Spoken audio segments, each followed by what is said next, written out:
because of the inevitable terrible effect that a narcissistic personality disordered individual can have in our lives, when you look at the discourse, the narrative, what people say about narcissists and narcissistic abuse online, you can start to get the impression of somebody with godlike capabilities, an immensely powerful, very well connected, a very effective, highly efficient individual in the world. I remember back in 2013 when I started to explore this subject, I didn't really know what narcissistic personality disorder was. I set up a psychology channel to teach people how to set goals and manage their state and do neurolinguistic programming. But where people wanted to go was into narcissistic abuse. 2012, 2013, 2014, I'd look online and I'd study the way people spoke about narcissists. And I would read in my own comments the way people would deify and put on a pedestal these creatures, these entities called narcissists. And I think, where's all this coming from? What is all this about? And I think it's a subjective experience. We subjectively experience a narcissistic personality disordered individual as all-encompassing, as affecting every area of our lives. And who could do that to us other than some sort of like godlike entity? They'd have to be really, really powerful. At one point, I was starting to talk about the American Psycho archetype, which was when I observed particularly women online, because at the time most of my following was women. It's now more 50-50. They would talk about narcissistic men in their lives, and I got this impression of this archetypal Patrick Bateman, psychotic, cold-blooded, alpha male, muscular, banker trader type, riding around town in a red sports car and, you know, having loads of sex with lots of different women. And I thought, is this really what this person is? Is that really what the person is? Or is there an element of projection here where you're imbuing that person with more power than they really have? It's interesting that I don't know whether he's English or Welsh, chap who plays him, Christian Bale, also played Bruce Wayne. He also had that split character, the psychopathic character between Bruce Wayne and Batman.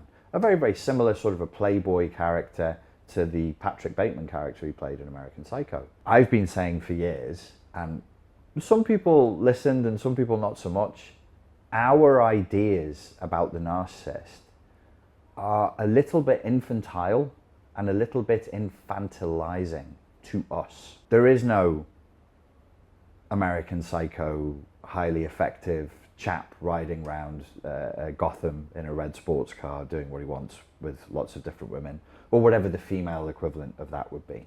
That's our projection. In fact, that's what the narcissistic individual has caused us to believe about them. They've dropped us into their virtual reality. We've engaged in a sort of a contract where we enter their matrix and we imbibe their false reality about who they are. And so we're left with this impression of a very powerful, very potent individual who is capable of a great many things. If it's narcissistic personality disorder. If it's histrionic or borderline or fragile narcissism, we wouldn't have that. We would have perhaps an impression of somebody who was a great victim, or somebody who could have been great but something terrible happened to them, so on and so forth. It's a person. It's a human being, and they're just a person. That's all they are, is a person. They may have some abilities as a con artist. They may have some abilities to cause targeted individuals to think about them in a certain way. It's unusual that they would fool an awful lot of people an awful lot of the time. It's like that phrase, they can fool some people sometimes, but they can't fool all the people all of the time. The easiest way to run a con like that, if you wanted to convince a person or people that you were more powerful than you really were, is you would probably pick somebody who was already quite weak, quite isolated and quite vulnerable, and then you would just work their head, you would work their mind into believing that you were this powerful individual. You would effectively form a cult with only one member.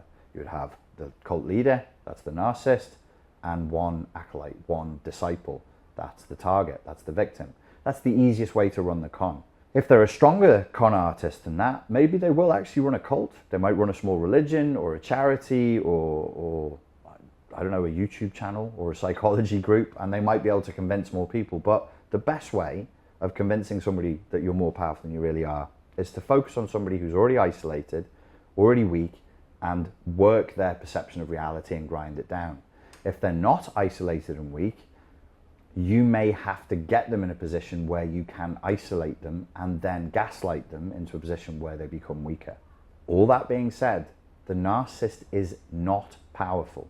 The narcissist is a human being who was traumatized by their childhood experience, and now their grasp on reality is very, very slight by definition. People want to talk about their experience of the narcissist. So my experience of the narcissist, well, the narcissist was entitled and they were bullying and they exploited me and they did this to me and they lied to me and they did that. Yes, okay, that's fine, but that's my experience. What is the narcissist's experience? Well, for them subjectively, they actually have a very, very slight grip on reality. By definition. Now, if you want to say, no, they don't, they have a good grip on reality, well, then you're trying to rewrite the textbook definition from the ICD-10 and the DSM-5 of what narcissistic personality disorder is, which you're welcome to. You're absolutely welcome to do that, but you have to say that. You have to say, I'm formulating a new model, but in the classical model, the orthodox model, the orthodoxy that the rest of us adhere to, that I absolutely adhere to, it's delusional.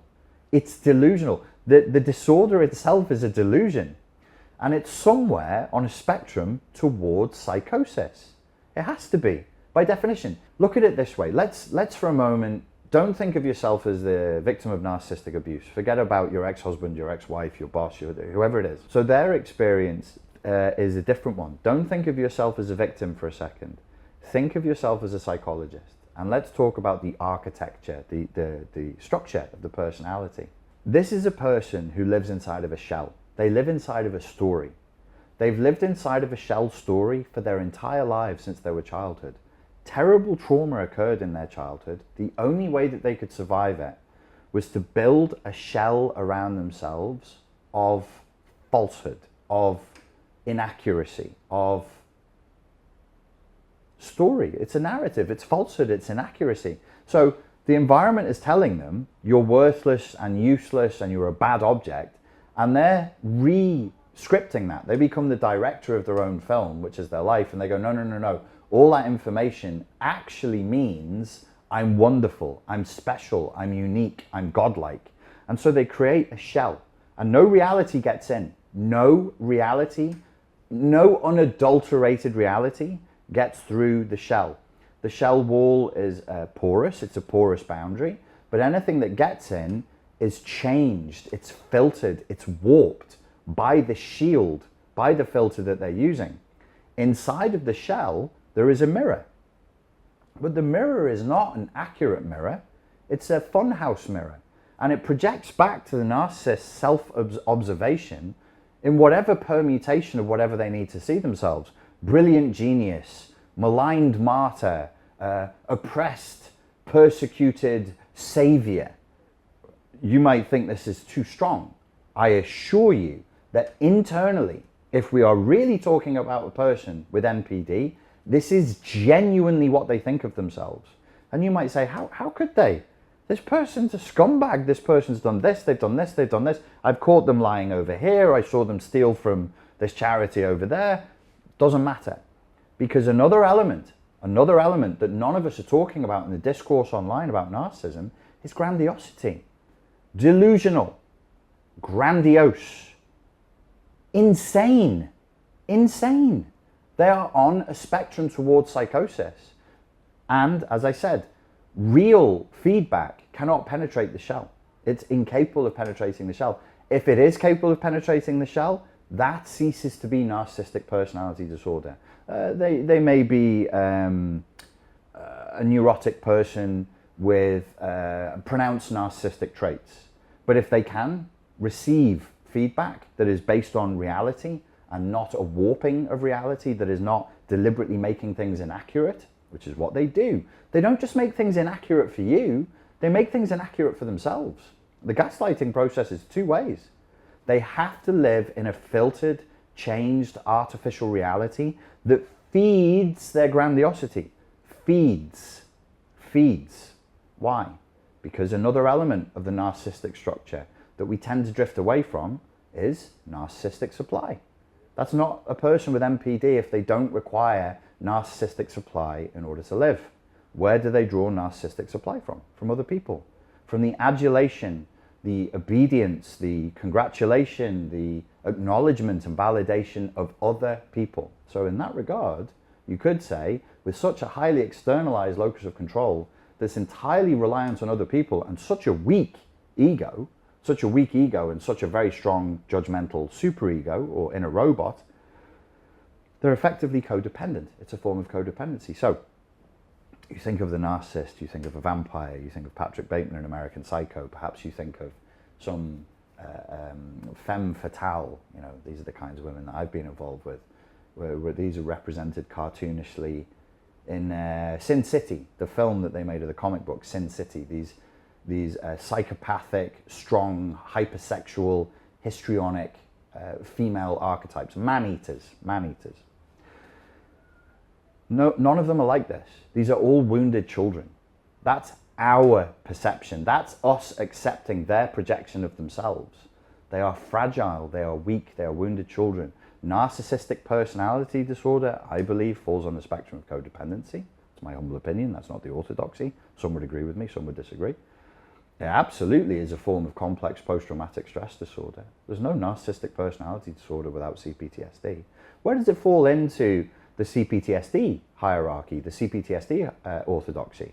It's called a primary fight, secondary fawn response. And here we have yet another element of narcissism that nobody is talking about. They give, they fawn, they charm. What is a charmless narcissist? A narcissist with no charm whatsoever, who just demands what they demand and then gets their way by threat? That's called a psychopath. That's not a narcissist. That is called a psychopath. So they must be charming, they must be giving, they must understand you very well. Now, I said, and I took this from Sam Vaknin years ago, from a conversation I had with him in 2015, they map themselves very poorly because the self that they have is weak, it's a mush, it's within the shell. We've used shell as an example, so there should be a chick or an egg. Imagine it's all scrambled. It's Sam Vaknin said to me a long time ago in an interview, it's a haunted house. The house is destroyed. The house is old. There's just bits and pieces of wall left, but the roof is off and there's weeds everywhere, but there's a ghost wailing inside. There's a haunted house. There's no structure. There's no self. So they can't really reflect on themselves because there's no self there. All they have is the story, is the narrative that they keep telling themselves again and again and again, and recruiting people and bullying them into telling them the same story of who they are. Confirm who I am. Confirm how amazing and strong and powerful and intellectual and sexy or whatever the thing is that they're using to make themselves special. But there's no self there. But they map others very well. Credit to Sam Vaknin for that one. They map themselves very poorly. They map others very well. Why? Back to adverse childhood environments and CPTSD. The environment of abuse that narcissists are raised in creates a necessity for hypervigilance. You have to have a specific type of parenting style to induce full-blown NPD. But there absolutely has to be somebody in that household who is smashing the child's boundaries to pieces. They may be borderline, they may be psychopathic, they may be narcissistic. As far as we know, the comorbidity for the personality disorders in the cluster B spectrum, histrionic, and social personality disorder, formerly psychopathy, borderline and narcissism, they tend to be comorbid anyway. So you've got some nasty individual with a ton of problems with a child and they smash that child's boundaries to bits. Where's the narcissism come from? Either the other parent or that one parent needs to switch between two states, or the child has to find an institution that elevates them. So the narcissistic personality disorder, in order to form, needs two simultaneous and conflicting messages. In psychoanalytic theoretical language, they must be receiving the message, you are a very bad object, the worst. You cannot do right for doing wrong. You're demonic, you're shit, you're useless, you're the worst thing on earth. You're a terrible, terrible child. And simultaneously, they must be being told, you are amazing, you are wonderful, you are special, and you are unique. Notice that both of these messages are false. They are inaccurate. The way our parents love us, the way our parents regard us, is the way we learn to love and regard ourselves. So the parent has come with this delusional, psychotic, contradictory messaging about who the child is, and the child goes, well, I'm going to have a delusional, contradictory, inaccurate message about who I am. And then they manifest that in their lives. So the child is receiving two completely conflicting messages that are totally inaccurate. The child will learn that the only source of validation that they're going to get in their lives is through adulation. Typically, the narcissistic personality disorder child must have been put on a pedestal by someone somewhere. They have to have been spoiled by someone somewhere. So very briefly, maybe you have a parent with serious mental health issues who swings and splits between being very loving, but in a saccharine, over-the-top way, and then they get drunk or they go into another mental state and then they abuse the child. Maybe we have two parents. One parent is loving and kind, the other parent is abusive and or neglectful, and the loving, kind parent, through guilt, tries to overcompensate for what the nasty parent is doing by telling the child, you're wonderful, you're an angel, you're amazing, you're not of this world, you're godlike, you're special, and so on. Option 3, this is off the top of my head, there are probably more options than this. Both parents are useless and abusive and neglectful, but an institution picks the child up and says, oh, you're an amazing physicist, we're going to send you to university at the age of 10. Oh, you're an amazing pianist, you'll be famous for this. The key is that the narcissist learns validation through adulation. So you have completely inaccurate self-references. You're either a piece of shit or you're wonderful. And then you have no ability to regard yourself as a normal human being. You can only experience any form of love as an object of adulation when you're performing. The amazing little physicist, the amazing little pianist, the amazing little gymnast, whatever it is, through applause.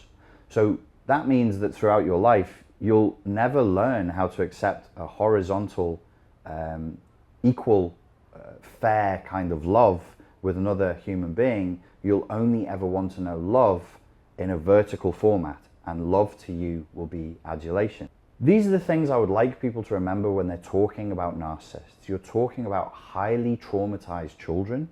By definition, they're low functioning. By definition, it's maladaptive. If it's not maladaptive, it's not NPD. That's not me talking, that's the orthodoxy. That's the American Psychiatric Association talking. That's the ICD-10 talking. In order for it to be narcissistic personality disorder, these are the things we have to account for. These people are not gods, they're not godlike, they're not superpowered. As much as we may feel they are, that comes from an indoctrination that they've given us. We've engaged in a contract with them, we've taken a bait, we've engaged in a contract with them, and then we're in a shared fantasy with them, which is like stepping into a matrix pod and experiencing their virtual reality. So when we go inside that matrix pod that they invite us into, we're seeing how they see themselves. They then feed back our own narcissism to us, but that's a story for another day. If you want to know more about that and how to break that cycle, I have a new course on overcoming narcissistic abuse. It's called Unplug from the Matrix of Narcissism, and it's out now. Just click this link below and you can find out all about it.